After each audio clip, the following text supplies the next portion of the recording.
Bonjour, bonsoir chez vous.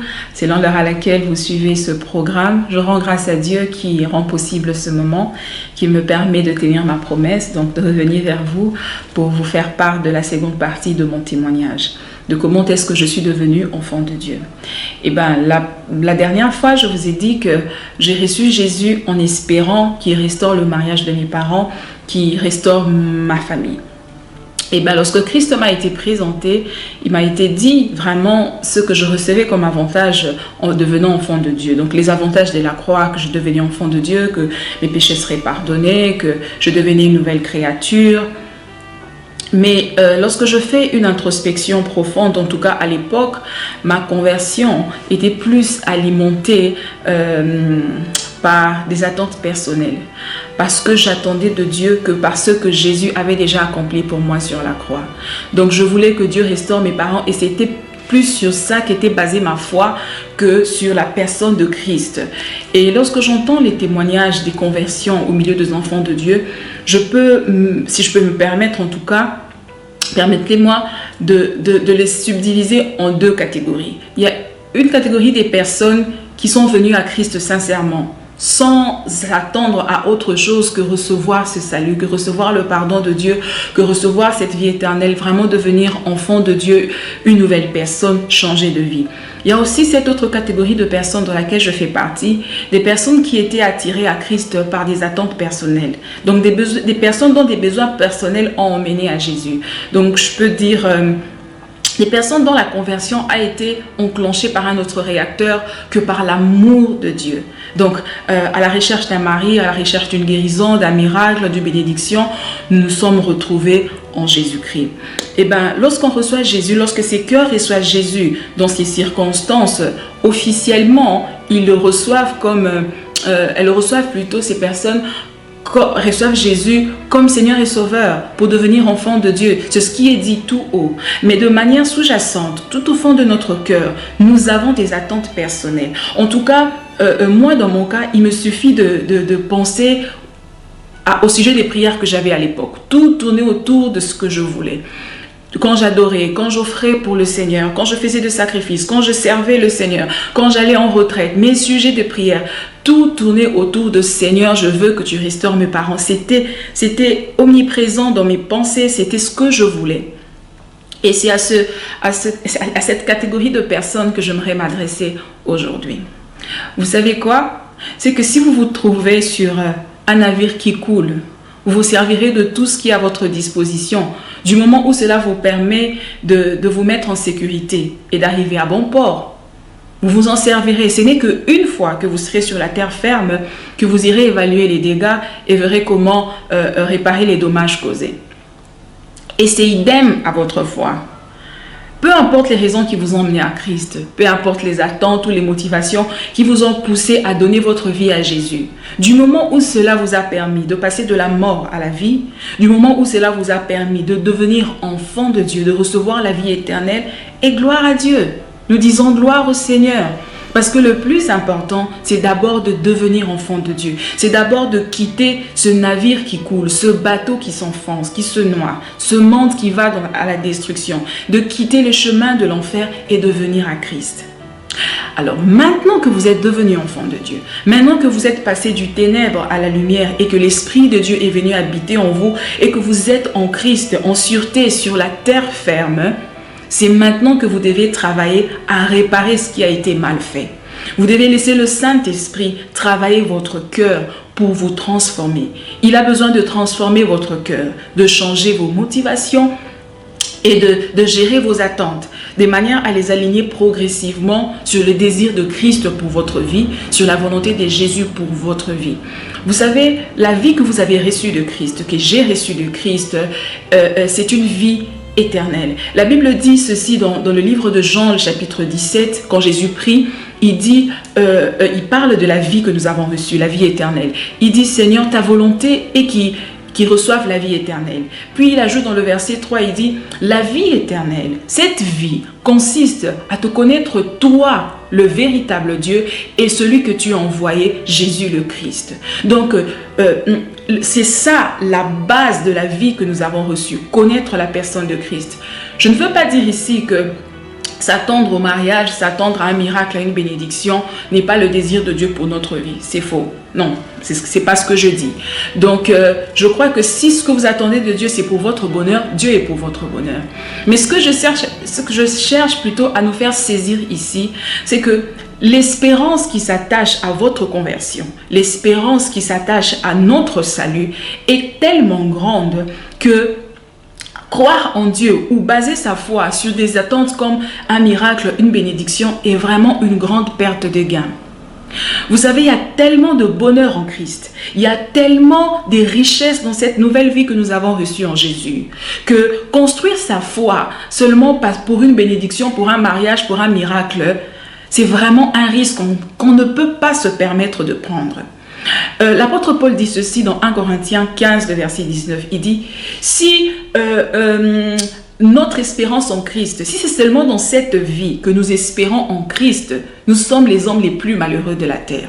Donc, nous devons étendre notre champ d'espérance pour pouvoir accéder à toute la richesse que contient l'héritage que nous recevons dans cette nouvelle vie en Jésus-Christ. Donc, vous avez besoin de vous tourner vers Christ, vous avez besoin de vous déplacer, d'étendre votre champ d'espérance, d'aller plus loin, d'aller au-delà de ce qui vous a poussé en amont à venir au Seigneur Jésus-Christ. Donc vous devez laisser le Saint-Esprit travailler en vous. Et le travail du Saint-Esprit, c'est de vous faire connaître la personne de Christ, de vous faire découvrir qui est Jésus-Christ. Parce que plus vous connaîtrez Jésus, plus vous l'aimerez. Et plus vous aimerez Jésus, plus votre mobile de foi, de paix, de joie changeront, se reposeront sur Christ. Parce que si vous ne le faites pas, votre foi, votre paix, votre joie sera inconstante. Il va se faire que lorsque vos attentes sembleront être remplies, vous serez dans la joie, vous crierez Alléluia. Mais lorsque les choses vont se compliquer, vous serez triste, vous serez abattu. Moi, je l'ai vécu parce que en donnant ma vie à Christ, je m'attendais à ce que Dieu restaure les mariages de mes parents. L'ennemi s'est vraiment joué de moi. Au début de ma foi en tout cas. Il s'est fait que lorsque mes parents avaient comme une sorte de trêve, lorsqu'ils étaient en entente, lorsqu'ils se rapprochaient un peu, j'étais contente, j'étais dans la joie parce que il me semblait que les choses prenaient la direction de mes prières. Mais lorsqu'ils se disputaient, lorsqu'ils s'éloignaient, j'étais triste, je pleurais devant Dieu, je priais, je jeûnais et tout. Donc, et je me rappelle à une époque précise où mes parents ont vraiment fait des grands pas, quoi. C'est que maman qui ne pouvait plus venir à la maison, papa la faisait venir à la maison, elle cuisinait, elle faisait le ménage, elle mangeait avec papa ensemble. En tout cas, pour nous, c'était presque fait. En tout cas, tout le monde autour de nous se disait, cette fois c'est bon, ils vont se remettre ensemble. Et puis un jour, une cousine est venue à la maison avec quelques-uns de ses frères. Je ne sais pas comment ils se sont pris, mais ils ont sémé une pagaille, un désordre. Bref, à la fin, mes parents se sont éloignés, et vraiment éloignés, et je peux dire même définitivement. Or, à cette époque, j'étais déçue.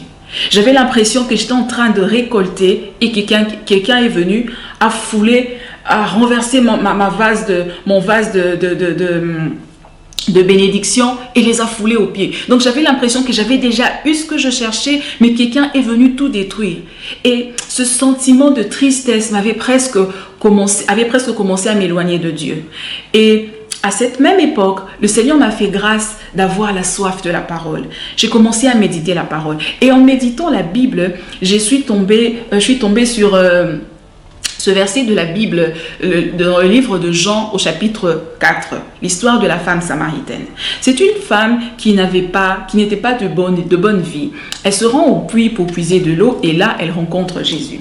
Lorsqu'elle rencontre le Christ, elle se met à discuter avec lui et au fur et à mesure qu'elle avance dans sa discussion, elle se rend compte que la personne avec qui elle est en train de converser est le Messie.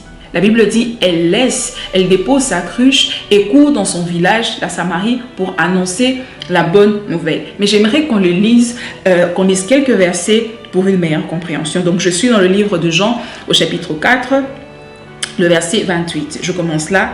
La Bible dit, alors la femme ayant laissé sa cruche s'en alla dans la ville et dit aux gens, venez voir un homme qui m'a dit, tout ce que je fais ne serait-ce point le Christ. Ils sortirent de la ville et ils vinrent vers lui. Je vais lire le verset 39. Plusieurs Samaritains de cette ville crurent en Jésus à cause de cette déclaration formelle de la femme. Il m'a dit tout ce que j'ai fait. Aussi, quand les Samaritains vinrent le trouver, ils le prièrent de rester auprès d'eux. Et il resta là 2 jours. Un beaucoup plus grand nombre crurent à cause de sa parole, et il disait à la femme, « Ce n'est plus à cause de toi, ce n'est plus à cause de toi, de ce que tu as dit, que nous croyons, car nous l'avons entendu nous-mêmes et nous savons qu'il est vraiment le Sauveur du monde. » Ce verset, ce chapitre 4 du livre de Jean regorge beaucoup d'enseignements que j'ai entendus qui m'ont béni sur l'adoration, sur l'évangélisation et tout. Mais à l'époque, ce qui m'a plus aidé dans ce chapitre, c'est la réaction ou la démarche qu'ont connue les Samaritains dans ce chapitre. La Bible dit la première fois qu'ils sont allés vers Jésus, le premier pas qu'ils ont effectué vers le Seigneur n'était pas, ils ne sont pas venus à Christ la première fois parce qu'ils étaient convaincus de leur péché, parce qu'ils voulaient connaître la personne de Christ, parce qu'ils avaient besoin d'un sauveur. Non, ils sont venus la première fois à Christ à cause du témoignage de la femme, à cause de ce qu'avait dit cette femme. C'est comme ça qu'ils sont allés à Christ. Donc, leur première foi, si je peux dire, ne reposait pas sur le désir de repentance, mais sur l'espoir de voir cette femme changer de vie. Parce qu'elle a dit, il m'a dit tout ce que j'ai fait. Pour eux, c'était un espoir. Des fois, je me dis, cette femme devrait vraiment être une épine pour ce village, parce que tout le monde est allé vers Christ à cause de l'espoir de voir cette femme changer de vie. Et la Bible dit, une fois qu'ils sont arrivés au puits, ils ont écouté Christ. Et ils ont habité avec lui, ils l'ont retenu pendant 2 jours. Et pendant ces 2 jours, Christ leur a enseigné. Christ leur a parlé. Ils ont eux-mêmes de leurs propres oreilles écouté Christ, de leurs propres yeux ils ont vu, ils ont passé le temps avec lui.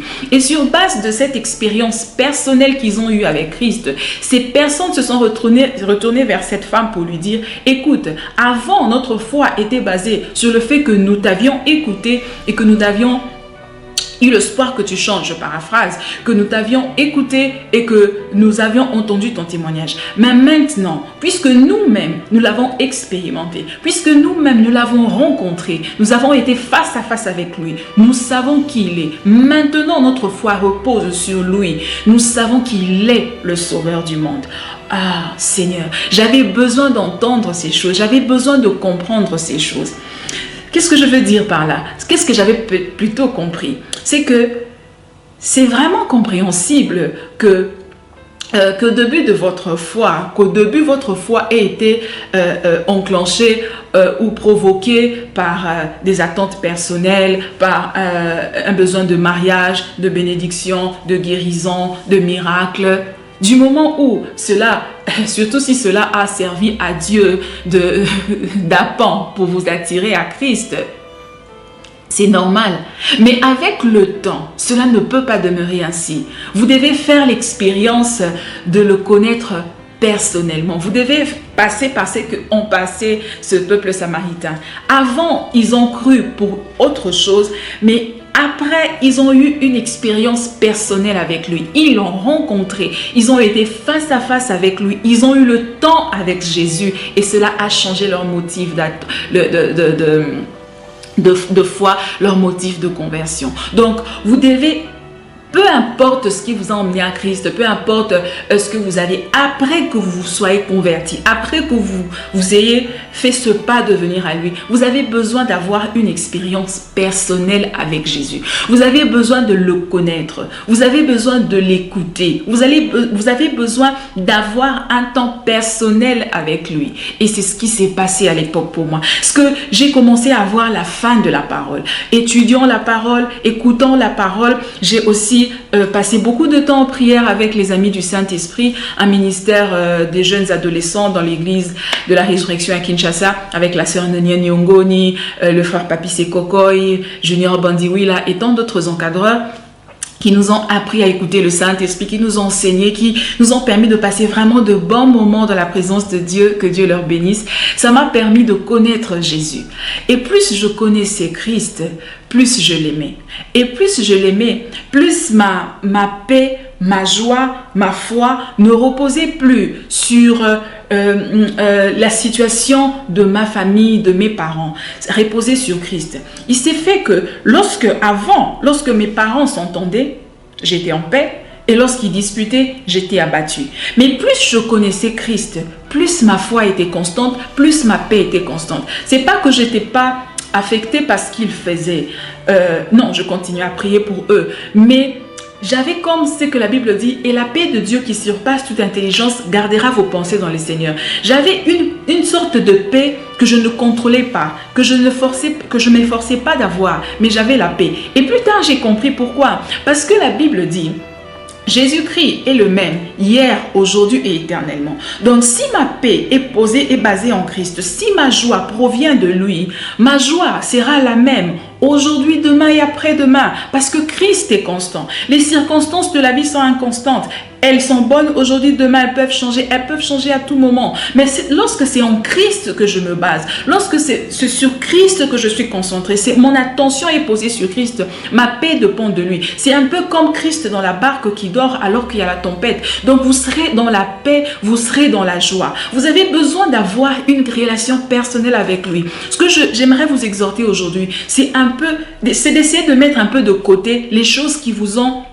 vos attentes personnelles, les choses que vous attendez de la part de Dieu et de vous concentrer sur la personne de Christ, de vous concentrer sur ce que vous avez déjà acquis par lui à la croix. Plus vous le connaîtrez, plus votre joie sera constante, plus votre paix sera constante. Vous aurez une sorte de paix dans la tempête, une sorte de paix qui vous dit Dieu est au contrôle de tout. Donc même quand les choses sembleront vous pousser à pleurer, à vous lamenter, à murmurer, vous aurez cette paix. Votre foi ne sera plus marchandable. Dans les difficultés, vous serez comme Shadrach, Meshach et Abednego qui ont dit au roi devant la fournaise ardente, ô roi, nous savons que notre Dieu est capable de nous délivrer de ce feu. Mais même s'il ne le fait pas, nous ne nous prosternerons pas devant ton idole. Et idem à vous, dans les difficultés, en face de la stérilité, du célibat, de la maladie, des problèmes et même de l'ennemi, vous serez capable de dire, je sais que Dieu est capable de me donner le mariage, de me donner les enfants, de me donner la liberté, de me délivrer, d'étendre ma famille, de ramener la paix. Mais même s'il ne le fait pas, je ne l'abandonnerai pas. Je ne me corromprai pas. Je ne me compromettrai pas parce que je sais qui il est. Parce que vous le connaîtrez. Et déclarer ceci est une façon puissante de désarmer l'ennemi. Est une façon puissante de vous libérer de la pression et de la peur qui vous hante à l'idée de ne pas recevoir ce que vous attendez de la part de Dieu.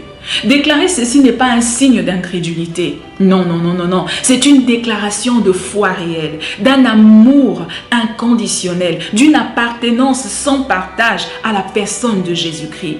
Ainsi, vous ne serez plus dérangé par qui vous a souri le matin, qui a été gentil avec vous. Votre joie ne dépendra plus de votre compte en banque, de votre salaire. Non, vous serez stable en Christ parce que Christ est le même hier, aujourd'hui et éternellement. Vous avez besoin de connaître Christ. Ma prière pour vous aujourd'hui, c'est que Dieu vous fasse grâce de vous détourner un peu de vos intérêts personnels et de vous concentrer sur Jésus et de chercher à le connaître, qui vous donne une faim profonde de sa personne, de sa parole, de sa présence, afin de le connaître lui. La Bible dit, nous avons besoin de le connaître lui, le véritable Dieu et celui qui l'a envoyé, Jésus-Christ. Le Christ. Vous avez besoin de Dieu. Je prie que Dieu vous bénisse. Je prie que Dieu vous fasse grâce de tourner vos yeux vers Christ. Je prie que Dieu élève l'intérêt de la personne de Christ en vous, de sorte que vous puissiez le connaître. Et je vous assure, personne ne le rencontre et ne reste le même. L'apôtre Paul dit, il dit ceci, les choses pour moi qui étaient des proies arrachées, je les regarde aujourd'hui comme une souillure à cause de l'excellence de l'évangile. Oui, les choses qui pour moi, au début de ma foi, étaient, Seigneur, ça où je laisse la foi, ça où j'abandonne.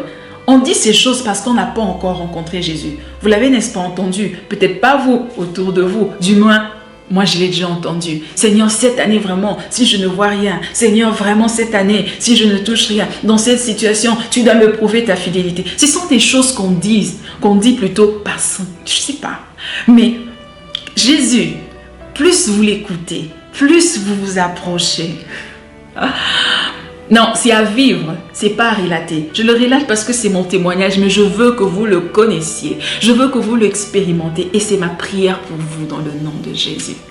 Eh bien, c'est comme ça que j'ai donné ma vie à Christ, c'est comme ça que je l'ai rencontré, c'est comme ça que je l'ai écouté, que je l'ai entendu de mes oreilles. Et je crois que Dieu avait permis toutes ces choses pour que je comprenne une chose, que ma relation avec lui, notre relation avec Christ ne doit pas se baser sur des attentes de bénédictions, des miracles, de solutions. Notre relation doit se baser sur l'amour, parce que c'est l'amour qui est l'origine de cette relation. C'est parce qu'il nous a aimés qu'il est venu dans ce monde, c'est parce qu'il nous a aimés qu'il est mort et ressuscité, c'est parce qu'il nous a aimés. Et l'amour est un lien solide qui vous permettra de rester à ses pieds. Peu importe ce qui se passe autour de vous, vous serez là. Et à la fin, toutes ces choses vous seront données, parce que Dieu est fidèle. Dieu est fidèle. Que Dieu vous bénisse. Je bénis Dieu. Merci aussi pour votre attention. Je vous dis déjà au revoir et à la prochaine. Grâce à Dieu. Ciao.